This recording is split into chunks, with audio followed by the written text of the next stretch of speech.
Hi, I'm Anne from Game Like a Mother. Today I'm going to share a rules overview and review of Welcome to. It's ages 10 and up, one or more players, and it takes 25 minutes. Let me show you how to play. The goal of the game is to get the most points, and you get points by numbering the houses on 3 different streets in sequential order, essentially, and you're getting bonuses like parks and pools along the way. You're completing city plans and creating housing estates. To start, everyone gets their own board. You get to name your town. This town's named Happy. You select 3 different city plans, a number 1, a number 2, and a number 3. I recommend not using the ones with the asterisks on them to start. Those are after you've played a few times. Just start with these ones. And you take all of the regular game cards with numbers on them, put them in 3 different piles on the side with number side up, and you are ready to go. To start gameplay, you flip over the 3 cards on the top, and you have a number and you have an associated bonus or action with each of the cards. And everyone is playing simultaneously, and of these 3 cards, they're each paired with their bonus, and you get to pick one of them. Everyone gets to pick one. They can pick a different one, but you just get to pick one. I'm going to go through each of the different ones and how it works to mark them. Basically, in this game, you can start wherever you want on any of these streets. This person could write the 6 here for this, and then if you're placing a fence, that is how you are creating housing estates. And you can mark it, the fence is not tied to the spot that you mark it on. So you could do a fence here. There's a lot of 3s down here that you're wanting to complete for different city plans. So they might mark it down here, and that's totally okay. It only counts as a complete housing estate once there are 3 numbers in there. So you can start at any spot on a row, and just it means after this, if they have the 6 here, you have to write numbers below 6 on this side. Like you can skip. You could have it be 6, 4, 3, 2, 1, and then on this side has to be numbers higher than 6. They have a handy info sheet included in the game that tells you the frequency of different numbers in the game. Basically, the middle numbers, it goes from numbers 1 to 15, and the middle numbers like 6, 7, and 8, and 9 and 10, there's a lot of, and there's much fewer of the ones on the ends. So instead of doing that, a lot of people might choose the 15 park here because 15s are quite rare and parks are pretty great. And I'll show you how that works. If you mark a 15 and you want to do the park, you don't ever have to do the action. Usually at the end of the game, this is what comes up more often where you can't. But 15 park, if you're marking a park, you just mark it right here and then you score it here at the end of the game. Or they could do 1 pool. There's a great spot for that. The pool is tied to the spot that you mark it. The park is tied to the row. You have to mark along there. The pool is tied to the spot. So they mark 1 pool, and that would be it for their turn. We're ready for the next round.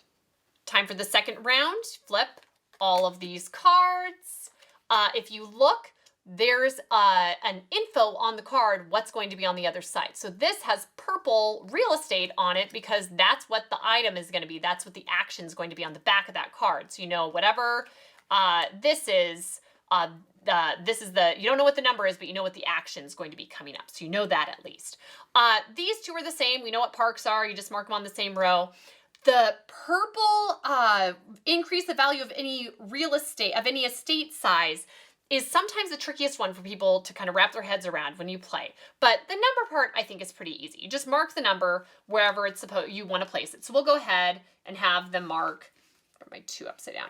Okay, 12. So now, once you've chosen that, if you want to use the power, you can, along this line down here, you can mark the first spot below any of these numbers. We're going to go ahead and mark the 3 because they're in the 3 column. So then at the end of the game, you get points per any completed block of real estate. And so if you have a completed block of 3, usually that would have been just worth 3 points. Well, now because you used this power token, you go to the next spot down that you can see on that line, and they're now each worth 4 points. So that can be really key to increasing your score if you use it well in this game. And you can do, if you keep on getting more of those, you can continue to do it on 3s. You can do it on the 1 column. If you have a spot, if that's just 1 house, you'd have to have a number in here to have it count. And you had this marked off, then instead of each of those houses being worth, for those real estate blocks only being worth 1, they are now worth 3 because that's the next number down below. So we're just going to go ahead and mark the 1 right now. They have a 12 here. You mark it down below. And now we're going to show the other, there's only 2 other specialty actions to take into account. So that was the second turn. Everybody should have 2 numbers on all of their boards.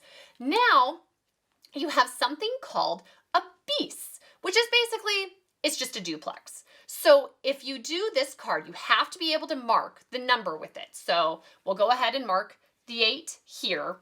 Then you can duplicate any other house number. You can do the same number. You could just have it be an 8 on either side of here. You usually mark 8 and a B to show that it was a duplex. But you can use it, you could use it here. You could do 1, B, which is pretty handy. You can't go across fence lines. If you had a fence right here, you can't go across that because if you think about it, a duplex wouldn't have a fence down the middle of it. And if you mark it, if it seems pretty handy to be able to mark 2 numbers in 1 turn, it is. And so you get some negative points for it at the end of the game. So you can use those. They can be really handy, but you want to kind of use them sparingly. So if you do that, that's how it works. Otherwise, the only other one is temp workers. And this is actually a very lovely one because if you choose this one instead, this is a 13 tied to the temp worker. This enables you to adjust this number up or down by 2. So this is a 13. You could make this be a 15 and put it over on the end of one of these rows, which makes it, which is a really rare number to be able to write, and it makes it really handy. So then you mark it right here for the end of the game. Each time you use one of these, you mark it along here. So that's it. Those are all the different specialty cards. You're just trying to place numbers in order on each of the rows. You get to pick one of these per turn. I'm going to show you how it works to complete a city plan and then final scoring, and that's all you need to know. Here we are, the move before the end of the game because I rigged it. So there are 3 ways in which for this game to end. First, if someone fills in a number on every single house on their board, the game is over. It is time to tally up your score.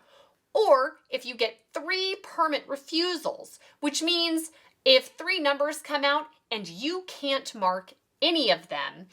So if this person, if 6, 8, and 10 were the 3 numbers that came up the next round, they don't have spots on their board to be able to mark any of those numbers. So they would have to mark a permit refusal along here. You get to do that 3 times and then the game's over. You can see they've already marked it once. And then the other way for the game to end is how we're going to show it ending today, is when someone has completed all 3 of the different city plans. So here we are towards the end of a game. There are 3 different ways for a game to end. Either someone has filled in numbers on every single house on their board. If one person has done that, gameplay ends for everyone, and you tally up your score and see who has the most. Or if someone gets 3 permit refusals, then the game is over for everyone. So if there are certain numbers that come up where you just can't mark them anywhere on their board, if this person had something where it was like a 8, 10, and a 14 came up for the next numbers, they wouldn't be able to build anything and you'd have to mark along here. And if that happens 3 times, game is over. And then the other way for the game to end is if someone has completed all 3 of the different city plans, and then again, the game ends for everyone, and that's what we're going to show happening this time. So we're going to flip the final card because I set it up, so this would be the final card. Okay, a 4 bis has come up, and this player is going to go ahead and take it. They can mark the 4 here, and then do a 4B. They mark it on this spot, and they have completed, well, they've completed building permit number 1, the city plan number 1, and they've completed number 3 already. And here they are completing number 2. They're the first person to complete number 2, so they get 8 points for that. They were also the first person for number 1, at which point, after they completed it, you flip over the card, and then anybody else who completes it gets 4 bonus points. But they got the full 8. They were the second person to complete, or they were not the first person to complete building permit number 3, so they'd only gotten 3 points for that earlier, which is just fine. So they'd get 8 points for this, and you'd flip it over, although it doesn't matter because it's the end of the game. And now it's time to tally up all your points. So you just go along line by line, and you have each of your building city plans that you've completed, tally that up, the total. For that, parks, you just go along each row, and whatever the furthest number over is, that's how many points you got for each of that. So they got quite a bit for parks. For pools, each time you mark a pool, you're supposed to mark it down here as well. And so just whatever the number is showing, the first number showing is your total. The temp workers, you compare, and whoever has the most temp worker spots marked off, they get 7 points, and we're saying they were number 2, so they get 4 points. If there was a third person, you'd get 1 for being the third. Then you come along here and you tally up all your housing estates. And so you first mark how many you have of different values. So they had 1, that was a 1. They had 5 completed with 3 in there. This one doesn't count as a complete. There's a fence on the side, but they don't have all 3. They don't have it full of numbers on each of the houses, so they wouldn't get points for that. And then you multiply it by the number at the bottom. So they did that for each of these. You multiply it by the number showing, how many you have by the number showing, tally those up. One beast is a negative point, and they would end up with 105 points, which is a pretty healthy score, so we're going to go ahead and call them the winner of this round. So that's how to play Welcome to. The target demographic for this game is it's a family level game, but I would say for those who are familiar with the terms roll and write or flip and write, this is like a phase 2 version of those. There's a bunch of them that are really easy and fun, and this just has a little bit more going on. So if someone has never done a roll and write before, I'd start them with something else, and then progress to this once they're familiar with the basics of that kind of gameplay. The rule complexity is medium just because there's a certain level of basics you have to know before you can play, just different terminology and how the game works, and that takes a little bit of time to go through. But once you have that down, it is so quick and easy to play. You're never consulting the rules as you play because everything just kind of makes sense and falls into place pretty quickly and easily. So once you have the basics down, then it's very intuitive and plays so well. How competitive is this game? It's medium. There's only one winner, and there's a little bit of player interaction where you're racing to complete different housing estate plans, or there's whoever has the most temp agency worker spots filled in gets a higher level point total at the end for that category. But mostly it does feel like it's just you against the board, and how you're arranging the numbers is what's going to determine your success and not what anybody else does, which I really like. The replay value for this game is very, very high.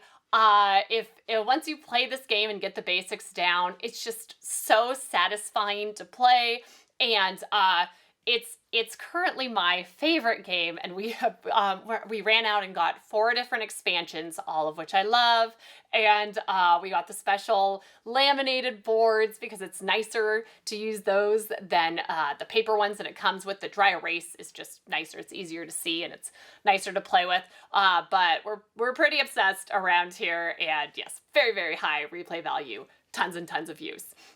Similar games, if you like this, Quicks is what I would recommend as your best starting point for a roll and write game. It's such a fun game, has some good strategy to it, but little kids can play, people who don't play a lot of games can get the basics of it, and it plays really quick, and it's very fun. It's such a good game. We've had it for ages, and we laminated the boards for that too because we played it so much. So that's a great one. You're trying to get dice rolls, and you're trying to place them in sequence for the most points. And that's it. but it's so, so fun. And then also, kind of on this level of gameplay, I would say Railroad Inc., which is my other current favorite game. It's a roll and write in which you're trying to, you roll dice and connect all these different routes together, and you're trying to score the most points. So, also excellent, but I love a good roll and write, and Welcome To is my absolute favorite right now, so you should check it out. Thanks, and see you next time from Game Like a Mother.